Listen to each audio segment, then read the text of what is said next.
ये question number 11 है।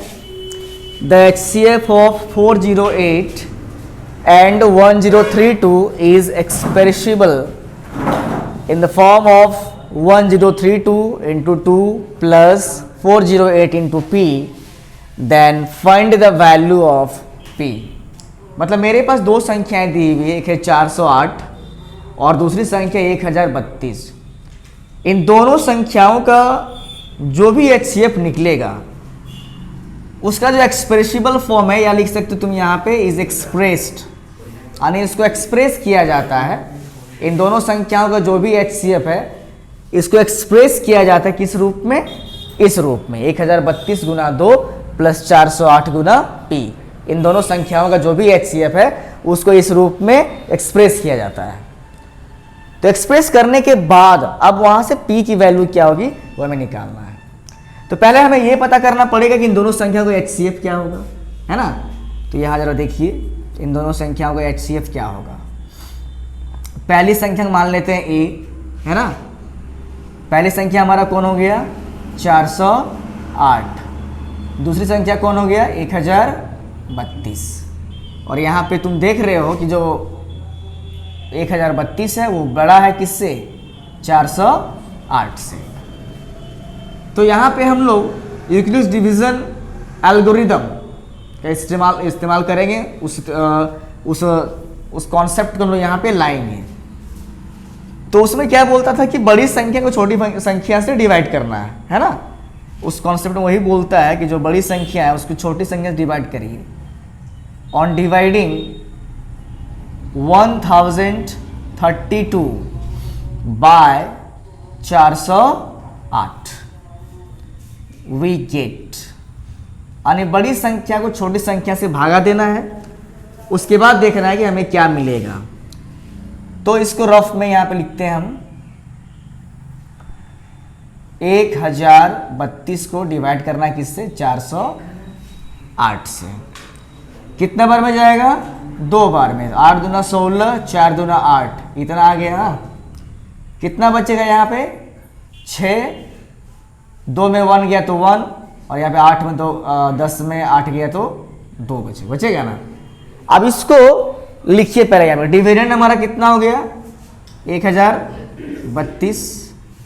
Divisor कितना हो गया? 408। कोशिएंट कितना हो गया? 2। रिमाइंडर कितना हो गया? 216। और ये स्टेप को हम लोग तब तक ले जाते रहेंगे जब तक कि हमारा रिमाइंडर 0 ना बच जाए, है ना। और जिस जगह पे रिमाइंडर 0 बचेगा वहां पे जो लास्ट वाला डिवाइजर होगा वही कहलाएगा HCF। तो चलिए आगे बढ़ाते हैं इस प्रोसेस को। यानी अब हम लोग को ये जो यहाँ डिवाइजर था वो ये डिविडेंड बन जाएगा ना। कितना बार में जाएगा? 1 बार में। 216। कितना बचा यहाँ पे? 2। ये कितना बचेगा यहाँ पे? 10 में 1 गया तो 9, और 3 में 2 गया तो 1, इतना बचा ना। अब इसको पहले दूसरा स्टेप लिख लीजिए। डिविडेंड कितना हो गया हमारा? 408। डिवाइजर कितना हो गया? 216। कोशिएंट कितना हो गया? 1 हो गया ना। और रिमाइंडर कितना हो गया? 192।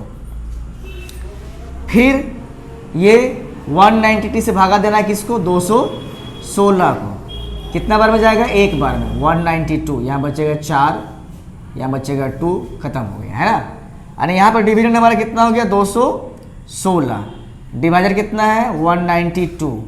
कोशिएंट कितना है? 1, और रिमाइंडर कितना है? 24। क्या अभी भी रिमाइंडर का मान 0 आया है क्या? नहीं। अब एक बार और लेके चलते हैं 8 बार में। 8 4 जा 32, कैरी 3, 8 दूना 16 और 3 19, रिमाइंडर 0 आ गया। डिविडेंड यहाँ पे कितना हमारा है? 192 डिविडेंड है ना। डिवाइजर कितना है? 24। कोशिएंट कितना है? 8। रिमाइंडर कितना है?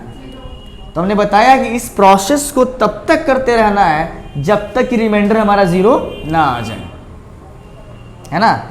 ये जो प्रोसेस है इसको तब तक करते रहना है जब तक कि हमारा रिमाइंडर 0 ना आ जाए, समझ रहे हो ना।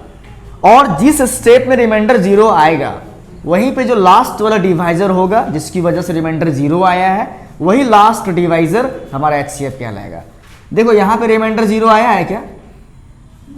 यहाँ 0 आया है क्या, यहाँ 0 आया है क्या, यहाँ 0 आया है क्या, यानी यहाँ 0 आ गया, तो इस जगह रिमाइंडर 0 है, तो इसका जो लास्ट वाला डिवाइजर है यानी कितना 24, दिस इज योर HCF। यानी यहाँ पे अगर हम तुमसे पूछें कि what is the HCF of 408 and 1032, तो लास्ट डिवाइजर यानी यहाँ पे क्या दिख रहा है आपको 24, तो 24 इज द HCF। क्लियर ना। अब बोलता है कि ये HCF को पहले हम लोग एक्सप्रेस करेंगे, इस रूप में लाएंगे, और इस रूप में लाने के बाद उससे P का वैल्यू हम लोग निकाल लेंगे। ठीक है, तो आप देखिए ये जो हमारा HCF आया, इसको हम इस रूप में कैसे लाएंगे। तो अब देखो, नाउ तुम लोग स्टार्ट करना कहां से, सेकेंड लास्ट स्टेप से। यानी हमारा HCF कितना आया है 24, ये 24 का वैल्यू हमें यहीं से निकालना है। तो कहां शुरू करेंगे हम लोग, सेकेंड लास्ट, ये तो हो गया लास्ट वाला स्टेप, सेकेंड लास्ट ये ना कहलाएगा। यहां से 24 का मान आप निकालिए, 24 का मान, और 24 को तुम साइड कर दो ऐसे, और ये दोनों भेज देंगे इधर। तो जब ये दोनों इधर आएगा तो कैसा दिखेगा जरा सोचो। तो हम क्या बोले, ये 24 हमारा जैसा का तैसा, ये हमारा कितना है 216, और सोचो कि ये तुम्हारा एक सिंगल टर्म है मान लो, और इसका साइन क्या है, प्लस है ना। जब इधर आएगा तो क्या हो जाएगा, यानी कि इधर आएगा तो -192 × 1 हो जाएगा। होगा कि नहीं होगा, बोलो होगा ना।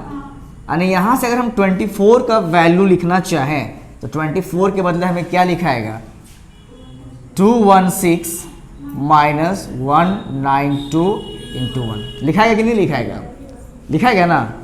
चलो ये काम हो गया। अब वैसे हम धीरे धीरे ऊपर चढ़ेंगे। अब यहाँ से किसका वैल्यू निकालेंगे, 192 का। तो कैसे, कोई दिमाग लगा सकते हैं, इसको लिखिए जैसा का तैसा, 216 माइनस ये आपको जो दिख रहा है 192 ना, तो इस 192 के बदले हमें यहाँ से कुछ निकालना होगा। कैसे निकलेगा जरा सोचो, जरा सोचो कि 192 जैसा का तैसा छोड़ दिए और ये दोनों को इधर भेज देंगे। तो हमारा इधर पहले से क्या था 408 था ना, और अभी सोचो ये सिंगल टर्म है, इसका साइन तुम्हारा क्या है, इधर आएगा तो क्या हो जाएगा, यानी -216 × 1 हो जाएगा कि नहीं होगा, बोलो होगा ना। यानी 192 के बदले हम लोग ये वाला लिख सकते हैं, यानी 192 के बदले हम लोग क्या लिखेंगे, 408 - 216 × 1, और ये 1 तो हमारा पहले से था, लिखा गया नहीं लिखा गया, ये हमारा हो गया। अब देखो, अब एक लास्ट स्टेप हमारा बच गया यहाँ पे ना, पहले थोड़ा इसको रिसॉल्व कर लेते हैं। ये 216, ये ब्रैकेट तोड़ दें तो कैसा दिखेगा, माइनस प्लस माइनस 408 हो जाएगा ना, और ये माइनस माइनस प्लस 216 × 1, और ये 1 अगर इन दोनों से मल्टीप्लाई होगा तो वही सब चीज़ आ जाएगा। ये 408 अगर 1 से मल्टीप्लाई होगा तो वही आएगा, ये वाला संख्या अगर 1 से मल्टीप्लाई होता तो वही आता कि नहीं आता। चलो तो इसको हम लोग इग्नोर कर दिए, क्योंकि ये संख्या इन दोनों से मल्टीप्लाई होगा तो सेम चीज़ हमारा निकल जाएगा, आएगा ना। अब देखो, अब हमारा लास्ट कौन सा स्टेप बच गया, ये वाला, इसका वैल्यू निकालना, 216 का वैल्यू निकालना है। अब उससे पहले हमको एक चीज़ बताओ, हमको एक चीज़ बताओ, जरा सोचो, अगर हम तुमसे पूछे कि 216 यहाँ कितना ठो है बताओ, कितना, 216 एक ठो है, और यहाँ कितना ठो है, एक ठो है, तो मिला के कितना ठो हो गया। तो क्या हम लोग इसको ऐसा लिख सकते हैं 2 गुना 216 लिख सकते हैं ना। अगर इसको देखना कि सर ये कैसे आया, तो जरा सोचो, एक यहाँ पे था 216 प्लस 216 गुना 1, यही ना था। अगर हम इन दोनों से 216 को कॉमन ले लें तो यहाँ मेरा क्या बचेगा, 1 बचेगा, प्लस ये 216 बाहर निकल गया, बाहर निकल गया ना, हमारा कितना बचा, 1 बचा। आप देखो एक और एक कितना आ गया, 2 आ गया, यानी 2 गुना 216, वही हम डायरेक्ट यहाँ पे लिख देंगे। पता चल पाया ये 216 दो ठो कैसे आया सो? ये स्टेप देख लो, इसी से हम लोग ये वाला और ये वाला स्टेप यहाँ पे इसी से हम लोग ऐसा लिख दिए यहाँ पे, ठीक ना। अब देखो, और ये हमारा जो 408 पहले जैसा का तैसा।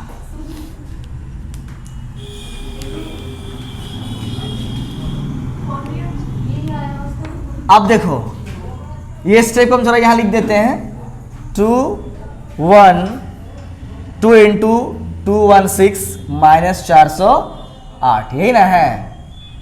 अब जरा देखो ये 2 जैसा का तैसा, 2 जैसा का तैसा। अब ये 216 के बदले में क्या लिख सकते हैं जरा बताओ। यहां से इसका मान निकालो, कैसे निकलेगा? 216 जैसा का तैसा 1032 है, और जब ये दोनों संख्या इधर अगर माइनस नहीं हो जाएगा, माइनस 408 गुना 2 हो जाएगा ना, यानी 216 के बदले अब क्या लिखेंगे हम लोग? 1032 माइनस 408 गुना, ये किसके बदले लिखा है? 216 के बदले, और बाकी जो पहले से हमारा था वो जैसा का तैसा। अब देखिए ये 2 मल्टीप्लाई करवा देते हैं, अरे 1032 को मल्टीप्लाई कराना है किससे? 2 से, माइनस माइनस होगा ना। अब यहाँ पे 408, और जब ये 2 इस 2 से मल्टीप्लाई को 2 दूना कितना हो जाएगा? 4, और ये माइनस 408 हमारा कितना पहले से था, ये पहले से था। अब जरा देखो 1032 यहाँ पे 2 हमारा हो गया। अब हम तुमसे यहाँ पूछे कि 408 हमारा यहाँ कैट हुआ है, बताओ। 4 को 408 है, और यहाँ कै हो गया? यानी 5 गो। अगर तुम्हें यकीन नहीं है तुम यहाँ से कॉमन ले लो, माइनस 408 हम क्या कर दिए? कॉमन ले ली, तो मेरा यहाँ पे क्या बचेगा? 4 बचेगा, और माइनस बाहर निकला ना, यहाँ साइन बदल जाएगा, माइनस क्या हो जाएगा? तो यहाँ क्या बचा? बचा कि नहीं बचा? अब देखो 1032 मल्टीप्लाई 2 माइनस 408, और 4 प्लस 1 कितना हो गया जी? 5। अब जरा सोचिए कि डिट्टो इसके साथ मैच कर रहा है ना, 1032 मल्टीप्लाई 2, लेकिन यहाँ प्लस और यहाँ माइनस है। अभी तो बड़ा लोचा है। अगर हम इसको ऐसे कर दें 1032 मल्टीप्लाई 2, अपने से यहाँ प्लस दे दिए हम लोग, और ये जो माइनस था उसको हम ये 5 के साथ रख दिए। कोई दिक्कत है क्या? ये प्लस माइनस फिर तो माइनस आ ही नहीं जाएगा, यहाँ आ ही जाएगा नहीं वाला, प्लस माइनस माइनस आ जाएगा, तो क्या फर्क पड़ेगा क्या? कोई फर्क नहीं पड़ेगा। अब इस पूरे को हम लोग इससे कंपेयरिंग करेंगे। अब लिखेंगे, यानी ये जो हमारा वैल्यू निकला किसके बदले निकला? ये 24 का है, यानी जितना भी यहाँ काम हो रहा है ना सब 24 के लिए हो रहा है। यानी ये जो वैल्यू निकला ये किसके लिए है? 24 को हम लोग ऐसे बदल दिए, 24 ही ना हमारा एक्सीएफ था, यानी जो 24 एक्सीएफ था उसको हम बदल दिए 1032 इंटू 2 प्लस 408 इंटू माइनस 5, यानी ये जो HCF है, अब ये HCF इस रूप में बदल चुका है, ये वाला HCF इस रूप में बदल चुका है। अब इसको कंपेयरिंग किससे करेंगे हम लोग? इससे, यानी लिखेंगे so that comparing the expressed form of HCF 24 with, किसके साथ कंपैरिजन करना है? 1032 मल्टीप्लाई 2 प्लस 408 गुना P। तो देखो हमें क्या मिलेगा? ये रहा 1032 मल्टीप्लाई 2 प्लस 408 मल्टीप्लाई P है, और यहाँ मल्टीप्लाई के बाद क्या दिख रहा है? यहाँ पे यानी P की वैल्यू हमारा कितना आ गया है? -5। This is your required value of the P। तो चल पाया। Question number 12, if HCF of 55 and 99 is expressed in the form of 55m minus 99, then find the value of m, then what is the value of m? मतलब फिर से वही question है उसी type से कि मेरे पास दो संख्याएं हैं, एक तो 55 है दूसरा 99 है, इसका जो भी HCF निकलेगा, इसका जो भी HCF निकलेगा उसको इस रूप में सजा दिया गया है 55m माइनस 99। जो भी HCF निकलेगा सजाने का है इस रूप में, और फिर वहां से हमें m की वैल्यू निकालनी है। तो हम लोग देखते हैं पहली संख्या को हम लोग क्या मानते थे, a मानते थे ना। लेट पहली संख्या को हमने a बोल दिया 55, दूसरी संख्या को हमने 99 बोल दिया, और यहाँ पे हमने देखा कि जो 99 है such that 99 is greater than 55। तो अगर हम लोग यूक्लिड डिवीजन एल्गोरिदम है ना, या यूक्लिड डिवीजन लेमा, जो भी यूक्लिड्स ने जो लेमा दिया है, जो स्टेटमेंट दिया है, अगर हम लोग उसको पढ़े हुए हैं यूक्लिड डिवीजन एल्गोरिदम को, स्टेप बाय स्टेप मेथड होता है, तो उसमें सबसे पहला स्टेप क्या होता है कि बड़ी संख्या को छोटी संख्या से डिवाइड करनी है। डिवाइड करिए, बड़ी संख्या ऑन डिवाइडिंग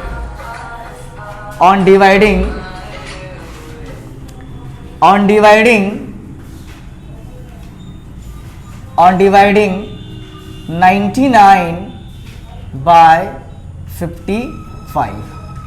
चलो यहाँ डिवाइड करते हैं, ये हमारा रहा 99, डिवाइड किससे करना है 55 से, एक बार में दे देंगे ना, कितना बचेगा 4। ठीक है, अब इसको हम लोग लिखेंगे स्टेप बाय स्टेप, क्योंकि यूक्लिड डिवीजन एल्गोरिदम का मतलब ही होता है the mathematical problems can be solved step by step, that is called the algorithm, है ना। एल्गोरिदम का मतलब होता है किसी भी मैथमेटिकल प्रॉब्लम्स को आपको स्टेप बाय स्टेप सॉल्व करनी है, this is called the algorithm. ठीक है, तो इसको लिखते हैं स्टेप में। अब जो लेमा बोला था कौन, यूक्लिड्स जो लेमा बोले थे उसमें क्या था, डिविडेंड बराबर divisor into quotient plus remainder. यहां डिविडेंड कौन है 99, डिवाइजर कौन है 55, कोशिएंट 1, रिमाइंडर 44। इसको कोटिएंट भी बहुत लोग बोलते हैं, कोशिएंट है ना, नो मैटर। अब वो जो एल्गोरिदम है, यूक्लिड्स डिवीजन जो एल्गोरिदम है, वो क्या कहता है, हम लोग इस प्रोसेस को तब तक कंटिन्यू रखेंगे जब तक कि हमारा रिमाइंडर 0 ना आ जाए, और जैसे ही रिमाइंडर 0 आएगा the last divisor is called the HCF। चलो आगे बढ़ाते हैं, ये हमारा हो गया 55, एक बार में ना 44, यहाँ कितना बचेगा 11, इसको लिखते हैं यहाँ पे, ये हमारा हो गया 55 is equal to 444 into 1 plus 11, divisor into quotient plus remainder, हो गया ना। अब ये हमारा यहाँ पे 44 आ गया, कितना टाइम्स में 4 टाइम्स में, तो कट गया। तो यहाँ पे मेरा अब देखो, अब यहाँ पे डिवाइजर डिविडेंड कौन हो गया, यहाँ पे 44, डिवाइजर कौन हो गया 11, कोशिएंट रिमाइंडर। तो हमने बोला था कि इस प्रोसेस को तब तक कंटिन्यू रखना है जब तक कि हमारा रिमाइंडर 0 ना आ जाए। रिमाइंडर 0 आ गया ना, तो जिस जगह पे रिमाइंडर 0 आया उस टाइम पे जो लास्ट वाला डिवाइजर है, this is called the HCF। अगर हम तुम लोगों से यहाँ पे पूछें कि what is the HCF, HCF of 99 and 44, तो आप क्या बोलेंगे 11। The last divisor is called the HCF। तो लास्ट डिवाइजर तो हमारा 11 है। अब ये जो हमारा HCF 11 आया ना, अब ये जो हमारा HCF 11 आया, इस HCF को हम लोग कन्वर्ट करेंगे इस रूप में, यानी कि नाउ अब आप देखिए, ये जो भी हमारा HCF आया यानी कि 11, इसको इस रूप में लाना है 55m माइनस 99। तो हमने आपको बताया था कि सेकंड लास्ट स्टेप से हम लोग चालू करेंगे। लास्ट स्टेप तो हमारा ये है ना, सेकंड लास्ट स्टेप यहाँ पे है, यानी यहीं से हमारे 11 का वैल्यू निकलेगा। सेकंड लास्ट स्टेप से ही क्यों ऐसा बोला जाता है कि हमेशा सेकंड लास्ट स्टेप से, यानी हमारा जो HCF है वो 11 है, ये हमारा कहाँ दिख रहा है, सेकंड वाला में ना, सेकंड लास्ट वाला में। तो हम लोग यहाँ से चालू करेंगे, यहाँ से 11 के मान निकालेंगे। जरा बताइए कैसे निकलेगा, ये 55 जैसा तैसा, अभी दोनों इधर आ जाएगा, माइनस 44 इंटू 1 हो जाएगा ना, और यहाँ हमारा क्या बचेगा जी 11। अब 11 के बदले हम लोग इसको लिखेंगे, यानी 55 माइनस 444 इंटू 1 लिखेंगे ना। अब चलिए आगे बढ़ते हैं। नेक्स्ट, ये 55 जैसा का तैसा माइनस, अभी जो 44 है ना, 44 के बदले क्या लिखाएगा जरा सोचिए, ये 99 जैसा का तैसा, ये दोनों किधर भेजेंगे हम लोग। तो सोचो कि ये दोनों हमारा एक सिंगल टर्म है, मान लो 55 एकम 55 एक सिंगल टर्म आएगा ना, और अभी इसकी साइन कितनी क्या है और जब इधर उठ के आएगा तो क्या हो जाएगा जी, तो ये 55 इंटू 1 होगा कि नहीं। यानी हमारा आप देखो जरा ध्यान से कि इस 44 के बदले हमारा ये ना दिख रहा है, यानी 44 के बदले हम लोग क्या लिखेंगे, 44 के बदले हम लोग लिखेंगे 99 माइनस 55 इंटू 1 लिखेंगे, नहीं लिखेंगे, और ये 1 पहले से था। अब जरा सोचो कि अगर ये 1 इन दोनों से इंटू हो जाए, यानी ये 1 99 से इंटू होगा तो वही आएगा, ये 1 यहाँ इंटू होगा तो सेम आ जाएगा। कुछ बदलाव होगा क्या, कोई बदलाव नहीं होगा। तो हम इस 1 को इग्नोर भी कर देंगे अब से, इसके बाद वाला स्टेप में तो कोई दिक्कत नहीं है। ये 55 हो गया। अब माइनस को हम लोग अंदर ले जाते हैं, साइन देखो क्या हो जाएगा, या कुछ नहीं मतलब क्या है, प्लस है, माइनस प्लस माइनस, फिर ये यहाँ पे आते हैं माइनस माइनस प्लस, और ये हमारा यहाँ क्या हो गया 55 इंटू 1। ये 1 को हम लोग इग्नोर कर दिए क्योंकि ये 1 अगर इससे इंटू होगा तो वही आ जाएगा, ये 1 यहाँ इंटू होगा तो वही आ जाएगा, आएगा ना। अब देखिए, अब हम लोग हर स्टेप तो पूरा कर लिए हम लोग, तो आप देखो क्या इस रूप में दिख रहा है क्या, देखते हैं जरा सा। अब जरा सोचो, यहाँ जरा देखो, यहाँ 55 कितना ठो है 1, और यहाँ कितना ठो है, कितना ठो हो जाएगा। अब किसी को ये नहीं समझ में सर यहाँ पे 2 ठो 55 कैसे आया, ये जरा सोचो कैसे 55। आप यहाँ लिखो 55 लिख दिए ना, प्लस 55 इंटू 1, अभी हम इन्हीं दोनों को लिख रहे हैं। जरा सोचो अगर इन दोनों में से हम 55 को कॉमन ले लें तो यहाँ मेरा क्या बचेगा, 1 बचेगा ना, प्लस और यहाँ क्या बचेगा 1, एक अरे कितना हो गया, यानी 55 इंटू 2 नहीं लिखाएगा क्या। तो अब हम लोग यहाँ पे डायरेक्ट कैसे लिख देते हैं, 55 इंटू 2 लिख सकते हैं ना, और माइनस यहाँ कितना बचा, माइनस 99 बच गया हमारा, बचा कि नहीं बचा। अब देखो जरा सा, क्या अब डिट्टो ऐसा मिल रहा है कि नहीं मिल रहा, देखो तो डिट्टो मिल गया ना। और ये जो आया 55 इंटू 2 माइनस 9, ये कहाँ से आया, यानी ये हर एक स्टेप किसके लिए पता है, 11 के लिए है। अगर इसको आप सॉल्व करेंगे तो 11 मिलेगा, इसको सॉल्व करेंगे तो 11 मिलेगा, इसको सॉल्व करेंगे तो 11 मिलेगा, इसको सॉल्व करेंगे तो 11 मिलेगा, समझ रहे हैं ना। यानी ये हर एक चीज 11 का इक्विवेलेंट है, यानी 11 को ही हम लोग इस रूप में लिख दिए। अब लिखेंगे तो so that the HCF 11 is expressed as 55 into 2 minus 99, यानी 11 को हम इस रूप में तोड़ दिए। एंड इट इज, और इसको कंपेयरिंग करेंगे, इट इज कंपेयर्ड विथ, किसके साथ कंपेयरिंग करेंगे बाबू, 55m माइनस 99, हाँ या ना बोलिए, वी गेट। अब जरा आप सोचो, कंपेयरिंग जब करेंगे तो 55 मैच कर गया ना, माइनस माइनस 99 मैच कर गया ना। जरा यहाँ देखिए, यहाँ पे क्या दिया हुआ है, और यहाँ m के प्लेस में क्या है, यानी m के बदले हमारा कितना वैल्यू दिख रहा है, दिख रहा है ना, दिस इज योर आंसर।